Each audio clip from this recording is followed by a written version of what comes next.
right? Sometimes when we are mindless, we take the water and try to pour, and it's upside down. The water spills all over. Nothing seeps in. And it says, in order to really learn the wisdom, one must have an open mind. One's mind cannot be closed, like container being upside down. One of the causes for our mind to be closed-minded is pride, it says. Right? Pride makes our mind closed, not open to others' view, not open to others' wisdom, not open to the world, which can give us a great wisdom and skillful means. And so these are the main things that are very important for us. To know that wisdom here that we are trying to learn is simply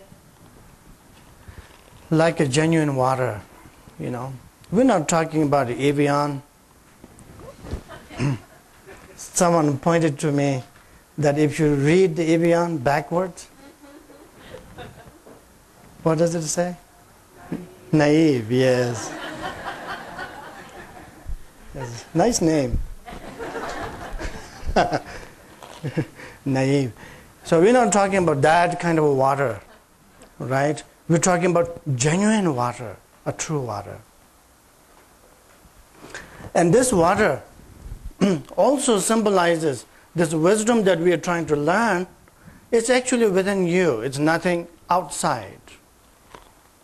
And so this wisdom of Dharma, the nature of your mind, our mind, the true nature, the first nature we talked about, the true nature of your mind, the basic state, then it's like this water. Basic state is like the water, pure, transparent, fluid, free. But when the mind meets certain conditions, right, like when the water meets certain conditions, when the water is put in certain condition, then it freezes into ice cubes, right?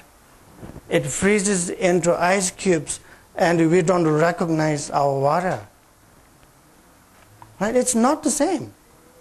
You look at the ice cube and you look at your water,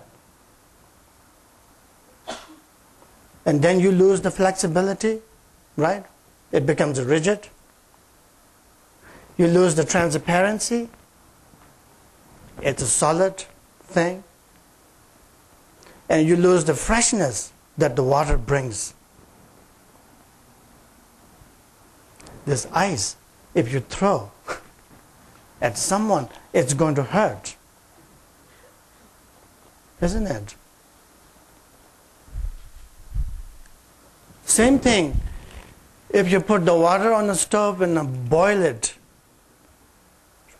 to such a high temperature and throw it at someone, it's going to hurt, right? But it's the same water. The essence is the same. And when we experience our mind as manifesting in the form of disturbing emotions, like anger, jealousy, obsession, pride, and so on, then our mind, the true nature of our mind has been frozen into certain cubes. It's like the ice. It has become an ice. Yet at the same time, while they're being the ice, they have never left the nature of being water. Never left. Have they? They have never left. You can just put little heat and the ice will melt back into its original state. Right? Its original state, that is the water. Ice will become water if you put little heat. If you put too much heat, it's going to burn you. Right? So therefore you have to find a middle way, a way to deal with our mind, to find its true nature. Either extreme you go to, hot or cold, it's going to hurt. It's going to be dangerous. It's useful, at the same time it's harmful, isn't it? When we know how to handle frost bites and so on, when you know how to handle such extreme conditions, then these extreme conditions are not going to be a harmful condition for you. It's only harmful when we don't know how to handle it. In the same way, when you go to the other extreme of a hot, when the water is boiling, if you know how to use it, it's a very beneficial thing, isn't it? We use it all the time. But when we don't know how to use it, it's going to hurt. That's what your mind is. Right? That's what our mind is like. When we know how to work with it, how to handle each aspect, whether it's emotion or doubt, whether it's clarity or confusion, if we know how to handle it, how to work with it, it's going to help us to liberate from that situation.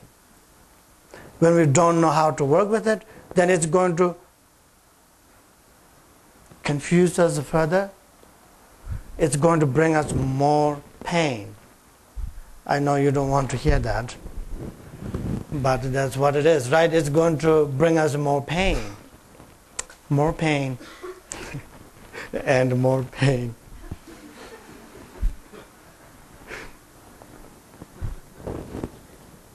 And so, therefore, the key point here is knowing how to work with our mind, and that's the key point. Very important point. So the question here is, why do we have to work with our mind? Right?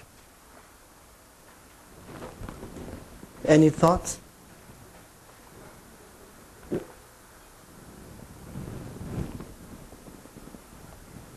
No thoughts. That's wonderful news. Everything comes from our mind. That's right. Thank you. Everything comes from our mind. Yes. Why do we have to work with our mind? It's because all our experiences, whether it's a happiness or suffering, it's taking place in our mind.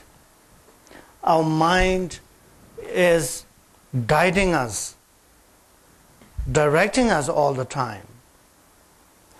So if we know how to handle this mind, then we can direct ourselves.